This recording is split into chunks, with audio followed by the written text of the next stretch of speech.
Well, what do we got here? Universe, good afternoonish? Yep, it is good afternoonish because it is 12:32 here on what is the 20th of March. March. At least it's an MA month. It's an MAY month. It's May. 1232 on 52023. 052023, I suppose, if you're of the American bent. Otherwise, I think it's 230523 or 200523. Oh, which means, hey, Phoebe, we're coming up on Palindrome Day. At least if you're in Europe. Yep. That'll be Tuesday. Yep.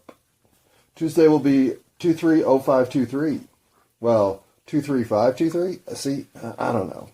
Anyway, since I get more downloads from outside the United States than I get from inside the United States, you know what that says? It says people in the United States still have that hyper-complex, self-imposed delusion of, well, what's he talking about? Can't be an American's fault. We're the fucking saviors. We're the ones who fix shit. We come in and make the world right. Can't be something we've done that's made this whole clusterfuck come to bear. Oh, Phoebe, it is a clusterfuck, trust me. All right, so I actually put myself through the, would I call it torturous? There was one good moment. And actually, there was one cinematically good moment. Well, I watched something called the Justice League. Yeah, it's a Batman, Superman, well, Superman comes back to life movie. And it's as ridiculous as you would expect. But the one entertaining moment I got out of the whole thing was at the end, in the list of cast, they actually had Lois Lane above Wonder Woman.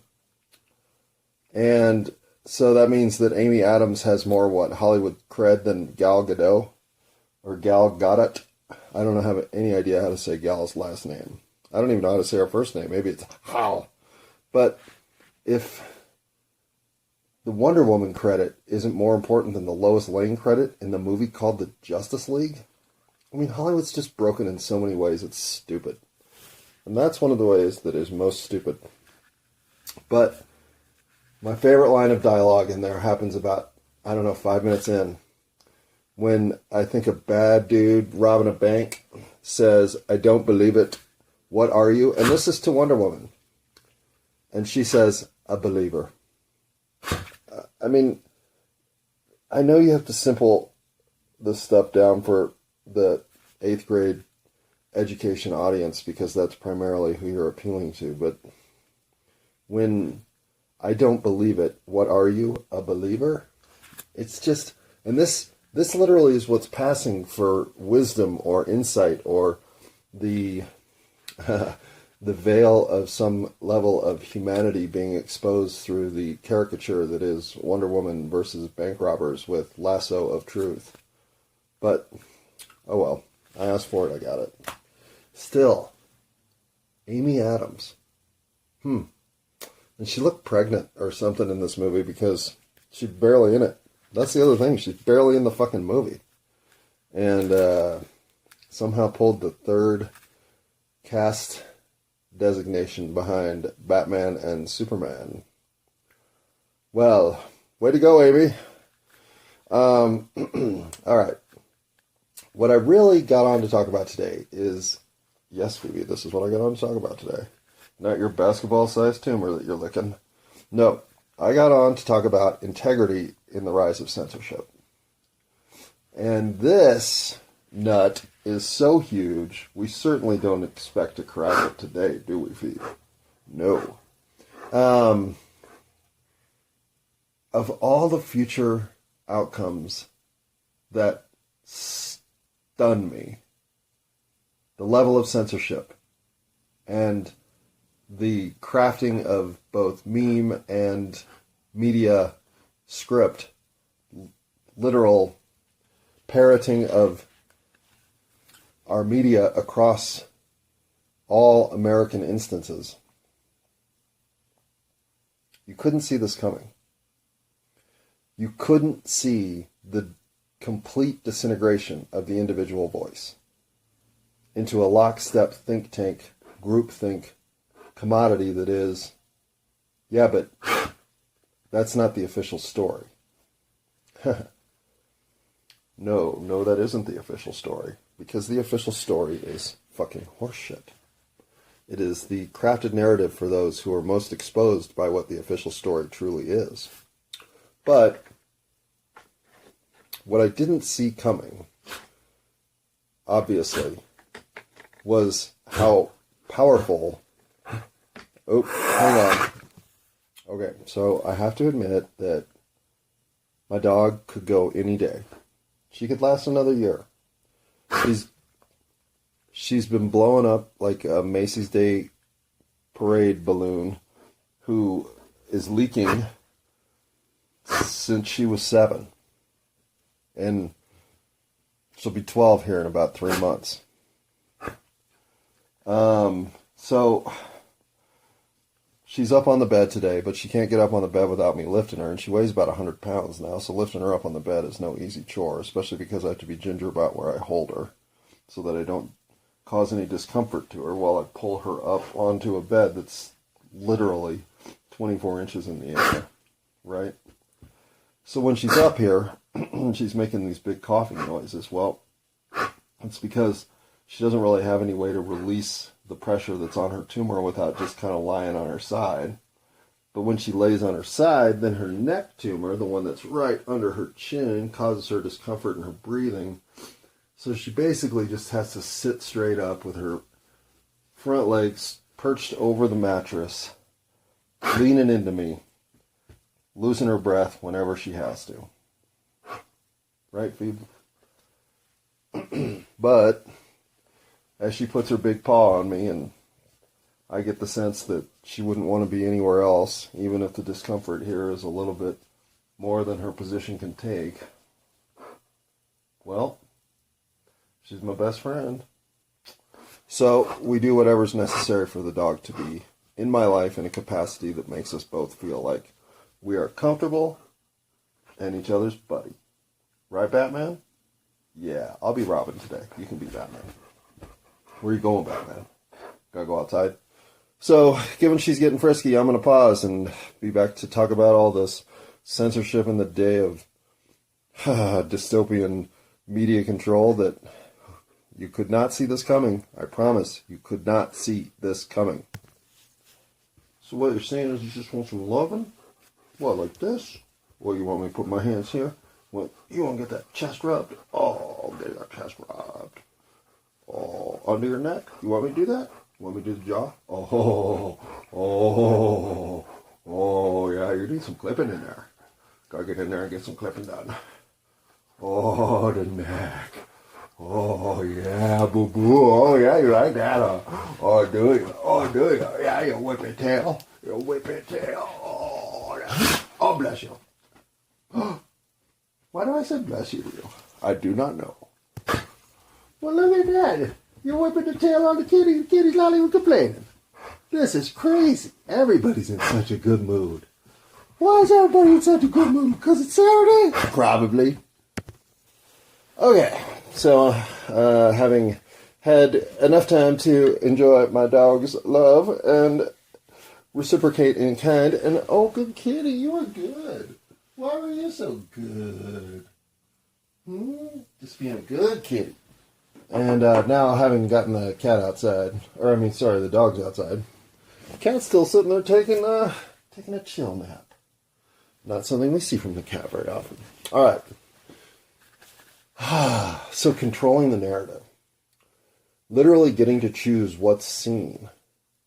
The power that became, even as hard as it was to get some of the obscure source material that might flesh out an entire picture of, say, Gnostic mysticism or some other esoteric platform from the past.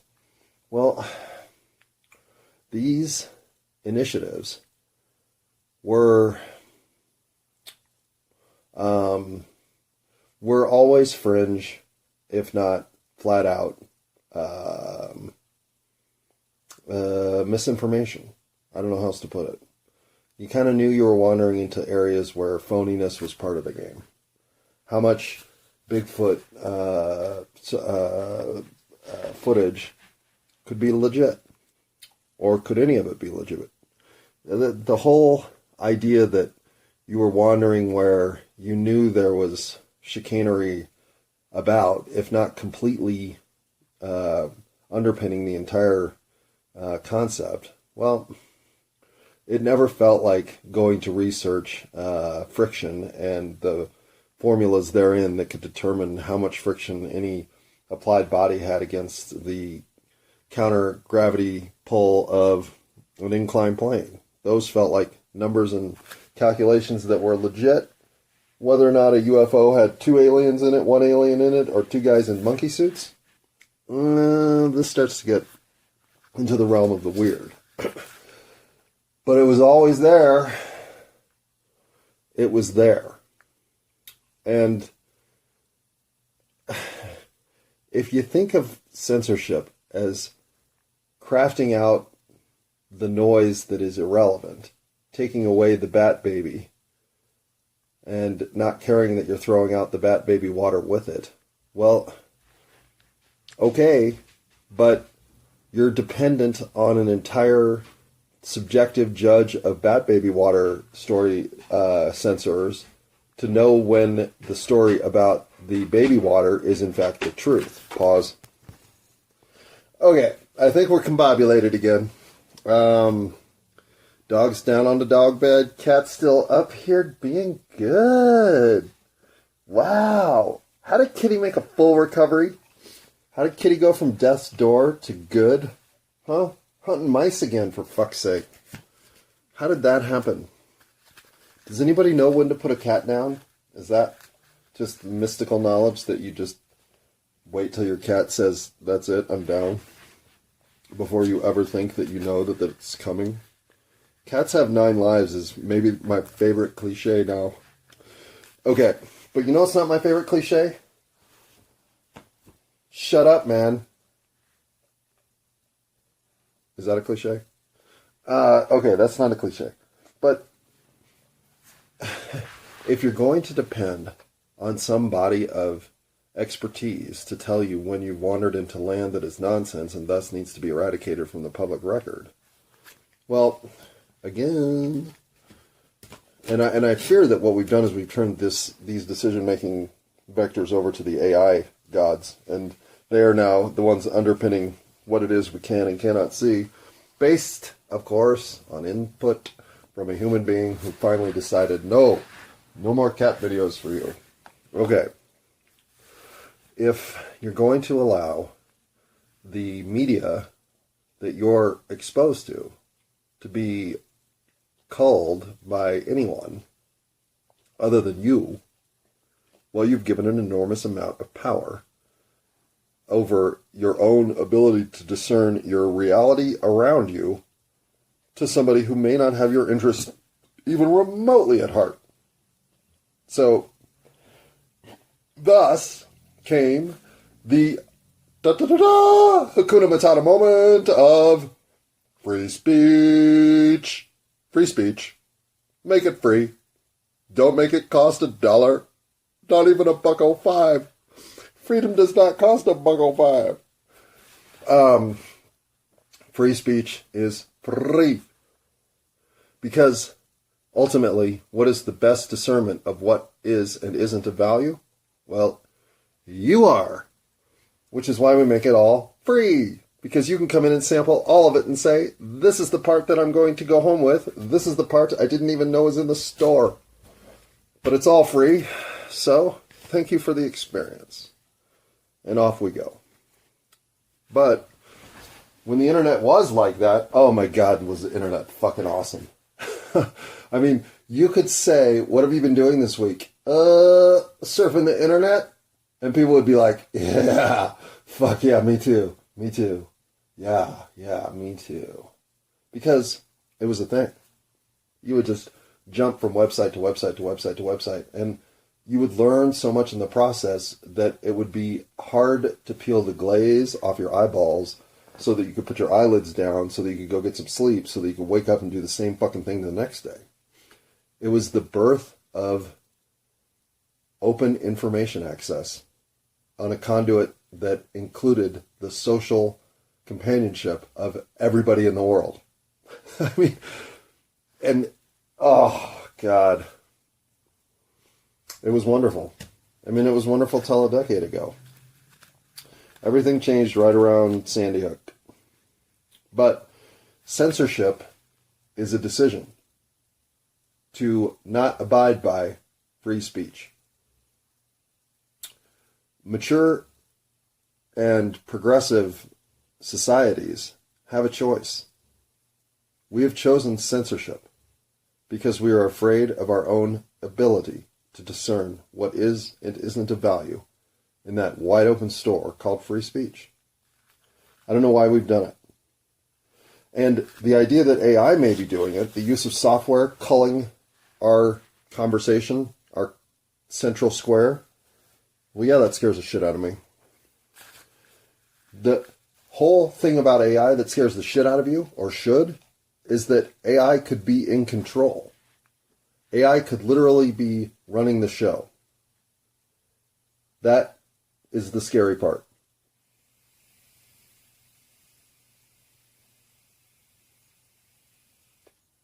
Scary enough to hit a vape? Apparently, yes. All right. Okay. There's the other incrementally scary part that comes between turning it over to AI and letting it run rampant. And that is the knowledge gained by the humans in control of the software that is gleaning that which has never been seen before except through these massive quantum computational algorithms that start seeing data at a meta level. Like how to create invisibility cloaks. That is such ingenious insight that just tripped over an AI algorithmic pursuit of something else. I mean, it's fantastic. But that's what true connection and knowledge gained is. It's seeing something here and seeing something in this sphere and realizing that those spheres aren't in fact independent. They overlap in this way, and that connection creates an entire connectivity into an industry that had never been seen before. Well, as humans did that, we progressed at a scale of time that was in the same vein of experience as the human experience itself. As AI is doing this, well, that's the whole intent of the concept of the quickening. We cannot keep up with that which is advancing at a pace that we cannot calculate and see the advancements in real time because we can't think fast enough. Only AI can. And that's what we've turned AI over to. Being the only self-policing force with the capacity to look at itself as a complete entity in scale and scope of what it's up to. No human has the capacity to see that. So, the ultimate fox guarding the hen house scenario exists. We are all hens because it's impossible for us to be foxes. So, sit we do, like targets, hoping that the foxes will all of a sudden find their vegetarian inside way and decide, you know, hens aren't as good as they used to be. Maybe we should just eat their eggs. Okay, even that's a little weird, but you see where I'm going, right? This isn't good. And I don't doomsay, I don't fucking care. Like, you know what? The only thing that I can doomsay is video games today are no better than they were 10 years ago. They just look prettier. And that's been true probably for the 10 years before that, but I was seeing all the look prettier stuff, so I fell for it. But now I can say with confidence, video games, they're the same as they used to be. It's just packaged prettier. Pause. Okay. So yeah, you just make it all free, right? But then, let's say it's all free. Who determines the access to what shows up first on Google's page results? This was the other part you couldn't see coming. You couldn't see how much access to the information that does exist and the control therein was the truest form of censorship that had obviously always been in play all around, but now existed in a way that was just noticeable. It wasn't just the stuff that was disappearing from the internet. It was the stuff that wasn't showing up where it used to show up. And this makes a huge difference because we are so culpable to the biases that come with being human. Confirmation bias, appeals to authority, trust in authoritative figures, all of these. They are the underpinnings of what make us easy to lead into corralled spaces. And there are times when that's advantageous. Hey, it's cold outside, let's all go inside and get warm. But there are so many times when the inspiration of the individual is the necessary catalyst to move the group forward, that anything stifling that independent possibility is setting all of humanity back. Which is why we all realized free speech for everybody. But then these tools that get created, like YouTube, for instance. YouTube is a powerful access point that created itself in many ways. And while you certainly don't go to YouTube for the truth about anything, what YouTube used to be was a place where free expression was was available in verticals that never existed before. And having restrained that access point, well, what I hadn't thought about was how you could use the now restraint tools of co-moderation to craft messages to the audience at large that still exists hungering to provide some insightful capacity. And I don't believe Flat Earth is one of these initiatives, but I could see its variables as something that play out this way. Meaning, if you really want something to be, if you're the AI overlord and you wanted something to be devoured by the human conversation meter, you could throw it into the zeitgeist in such a capacity as to get a whole bunch of conversation started until you found the, say, algorithmic, reflexive, directional, conversational aptitude that was likely to occur in these events, and then pull back that whole conversation. Because you could be doing experiments at this level. You could be using the entire society as a guinea pig factory to quantify idea generation or meme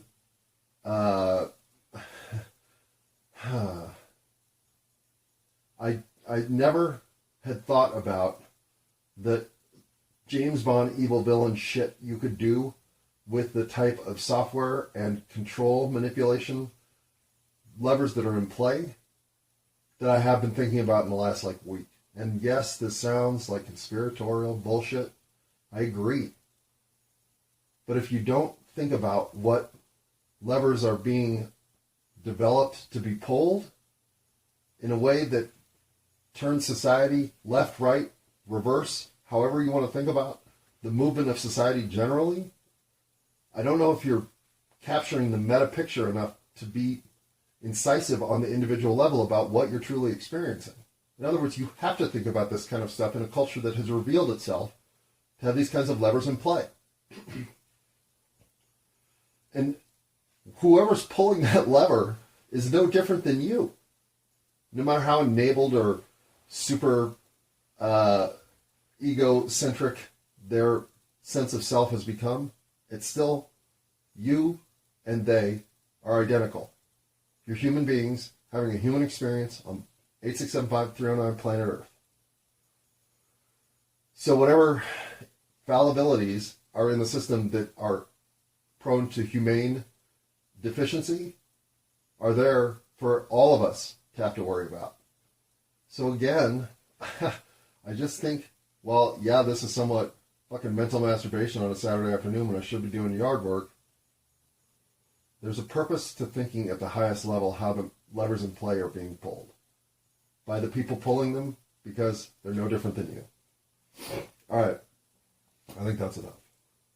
But it's like when you use an interviewee to solve a company problem, you just keep throwing the same problem at your interviewees till somebody's like, yeah, you should do this with it. Oh, thanks, bro.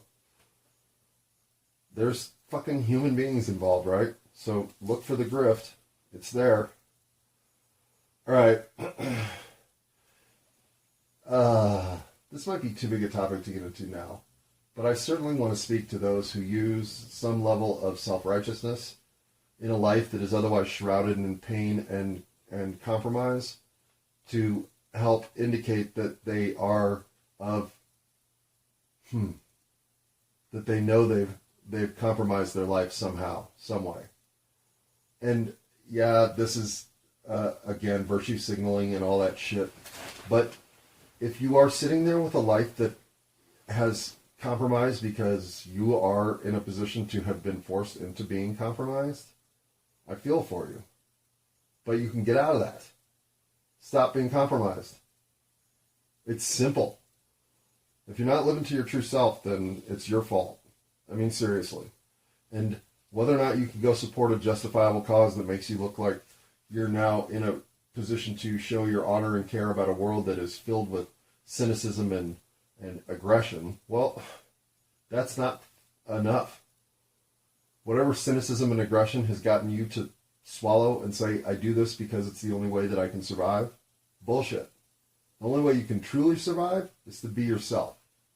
So in any way that you're not doing that, well, trust me, that's contaminating your soul, and you're just getting a return trip to 8675309 Earth to figure out what you did wrong this time. Alright. So, the kind of person you are versus the kind of person you know you are not. I think a large part of self-discovery is figuring out what you're not. I am not blank. So I can take this and say, well, I know I wouldn't doobity-doop because I would never have doobity-doop before. Yeah, there's a lot of that I think you have to say is legit and good and worth producing in real time as justification for who you are becoming. But once you know who you are, well, then anything else is just a waste of time. And this is shockingly... Oh, do you know how hard it was to watch that Justice League movie because it was 2 hours long? And because I knew that at the end of it, I wasn't, well, thank God the Amy Adams thing happened at the very end so that I could at least say, oh my God, I wouldn't have seen that had I not watched this whole fucking movie. But the whole movie was exactly the movie you knew it was going to be before you ever turned it on. So there's nothing in there except one cinematic moment, which I think had to do with the Flash. There was some creative interpretation of speed, and the Flash was by far the most cinematically inventive or creative outlet for the visual team. There you go. But you can say that about a Gillette shaving commercial. There is no reason to allow yourself to experience something that you know going in, you're going to come out with nothing having been gained. And that's what that movie was. So, being in that position is a strange position to be in because I don't like to watch things that I know offer me absolutely no purpose.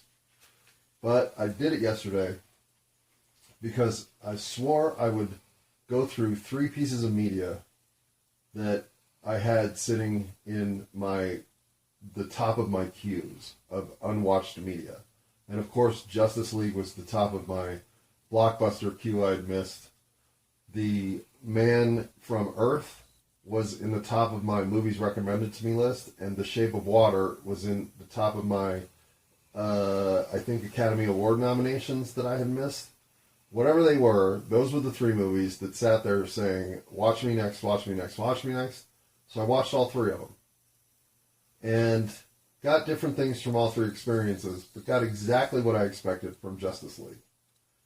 So, that's my fault, right? I wasted my time watching Amy Adams have more Hollywood credibility than Gal Gadot or Hal Hadou. But, I guess if you know you're the kind of person who can't get anything out of a blockbuster superhero movie, then why would you put a blockbuster superhero movie on again? Well, to see if you're still the kind of person who can't get that out of it? Okay, yeah, there's that level of silliness. But other than that, at some point, Hollywood has nothing to offer. They're not giving me the $200,000 independent movie experience that The Man from Earth is, which poses the phenomenal question of what if you were somebody who had lived for 14,000 years and just kept fucking figuring out life as the next stage of development in humankind came along. I can think about that movie for the next decade, and I will never, ever think about, I don't believe it. What are you? A believer? Again. Well, I don't know. Does that have enough resonance to stick around for me to have to think about? Probably not. Okay. What else is on this list of shit? The dumber people are getting dumber, but the smarter people are getting smarter. I do think that's true. And I will give credit to the Words Are Us, I believe, podcast, or Words Up podcast, maybe. I think that's Words Are Us. If it was Words Up, I think I'd know. So let's say it's words, maybe the copyright signal could be copyright symbol, not signal. The C with the circle around it. It could be that it's like the trademark symbol. I don't know. I feel like there's a part of the upper number bar above that punctuation pieces in this thing. Then it's the letter R and then the word us. So obviously those of us at could be no one knows on the nose appreciate even just the wordplay. But these exchanges between, I believe their names are Dani and Emily, are phenomenal. They are smart people. But I'll admit sometimes they're going down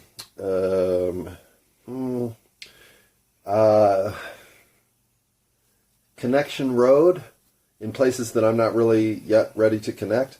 But they're also making disconnects in places where you're being spoon-fed connections.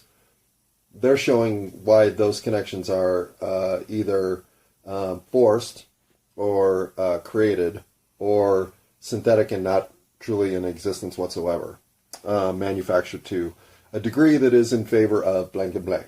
Now, usually it's in favor of blank and blank where I start to have to not know if the connections are valid, but when you're seeing smart people have smart exchanges, it's easy to, again, fall prey to what looks like their special knowledge in the space, their authority, and give them extra juice. But check them out, you must. However, they're clearly an addition to the smarter people getting smarter column. And I think this was even their comment, that they were noticing that dumber people are definitely getting dumber, but in that space, that gives room for smarter people to get smarter. And I agree. So good comment. And then I think they said, oh no, that's me. But no, there was something else they said that I wrote down for sure. Nope. That we've already talked about. Oh, yes.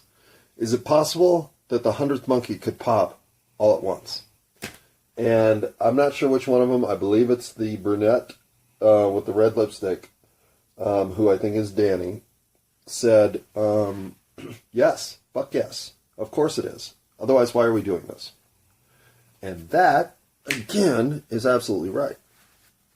If you don't believe that the 100th monkey is there ready to pop, in other words, that the flip from this reality of created and crafted narrative that is completely state-sanctioned and state-organized to the benefit of whoever the state is currently supporting can burst all at once, well then why do you keep peppering away at the balloon that is the state sanctimony that doesn't exist. Well, that balloon can pop all at once. So another really good comment. Okay, now back to the ones that are me.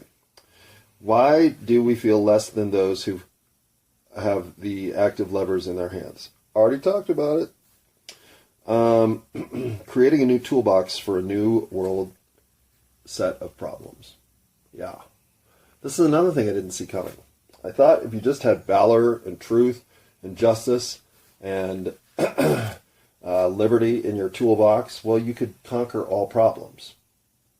But I don't know if that conquers surreptitious censorship of the message and the degrading of the public square through hierarchy of information access. And I don't know. I'm going to look into that. But boy, do I think there may be a new toolbox necessary to fight the problems of a new world. Okay, how English is a language about me. I've been coming back to this one a lot, thinking how much you are ensnared by the words and the sentence structure, idioms available to be spoken in your conceptual language as it exists that you have no choice over. I didn't choose English. I was born in America. English is what I was given. If I spoke Swahili, would I have a more interpretive view of the world based on the interactive organization of my language compared to English? Well, I could. The point is, the philosophy of language is deep, textured, and not something I'm going to cover in a 2-minute blurb out of a Law and Order notebook-sized scrib note to myself. But it's important. And again, these two, Emily and Dani, go into the power of language in a way that's palpable. It makes them critical thinkers in a time when language crafting is part of the message of censorship that we're all suffering. So, having no way to say anything better than that, I'm going to leave it right at that. Other than to say there was also the note that the Mayan language has no concept of I am. That is true. And remembering that, in some ways, is reaffirming that there are more ways of doing it than can be counted as even conceptually in your coloring book. You can so easily self-determine that you've got everything figured out when you think, but if I was born a Mayan, I wouldn't even have a concept of what I am is. I have, I own, there was no such thing. Really. So, again, that makes me sit back and say, well, what the fuck do I really know? I know what I've been trained to think. And a good trained thinker can I be. Believe me. I can spit back the best opinions you can throw at me with the sort of lap-it-up sycophancy that, well, it'll make my dick trickle. Why do I self-identify as a feminist? Should I say that one? Well, here's the short answer. Because I live in a patriarchy. And so if you're not fighting for the underdog, and believe me, one of the things I know, of the two things I know coming to Earth, one is I will never, ever, ever fight for the favorite when I can fight for the underdog. Wait, is that one of the things I really need? Well, it doesn't matter. That's one of the things that's clear as a bell now. And as a feminist, I believe that what I'm saying is I see that women have the second tier of power control in this society, and thus recognize that they have an uphill battle that men are sliding downhill into. And that's it. That's the short answer. The long answer, well, keep listening, or if you're smart and do what I say, although if I really waited almost 40 minutes to tell you you shouldn't be listening, well, you shouldn't be listening. This isn't the kind of thing that you can do and say, oh, well, yeah, this afternoon I listened to a podcast. This is slightly better than watching the Justice League movie. So I'm not trying to be a hypocrite. We're all capable of being lazy. But what you're doing while you do this is important. Number one, speed this up. If you're listening to this, don't listen to it at 1.0 speed. 1.5, 1.75, 2.0, 2.25. What's your limit? Find out. Challenge yourself. Why are you listening to any recorded media at 1.0 speed? Even if you're 95 years old, listen to that shit at 1.25. It's time to speed up. The quickening of the machines isn't going to allow you to continue to slow down your pace. Now, I think you should be slowing down your pace, just not while you're listening to podcasts. If you're gardening at human pace while listening to podcasts at 2.25 pace, well, in the scale of the universe, you're kind of moving at 1.125%, which is good. That's just a little bit above 100%, but that's the kind of quickening you need to start picking up the pace on. So, listening to me at double time, triple time, whatever you can handle, is a must. Just like doing something else, like cleaning that kitchen cat trash can. Have you done that yet? Probably not. You just bought like lavender scented trash bags so you can mask the trash can smell in your kitchen. Okay. Whatever. Or you could just clean that shit. If I don't truly believe I deserve it, I never will. I don't know if I can end it better than that.